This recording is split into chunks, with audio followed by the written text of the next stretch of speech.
Salamat sindadin ng pasakit ang sakon, tan pinapigsada din kay pugaw ko. Salamat sin manglaylayad ang sakon, tan pinadakdakuda din pusok. Salamat sin nang ipailas ay wanda, tan nabanulak ang daida. Salamat sindadin ng ipariknas danagda ang sakon, tan inpakaamuda ay waday biyangda ay naimpusuan.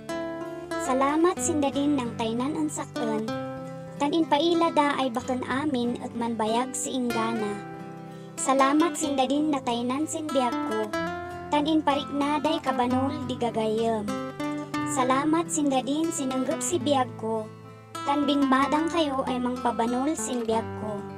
Salamat abuan apo, takanayon ay kumadkadwa, ulay no di biyag no maminsan, yan bakan patas, yan magay kaisiguraduan na.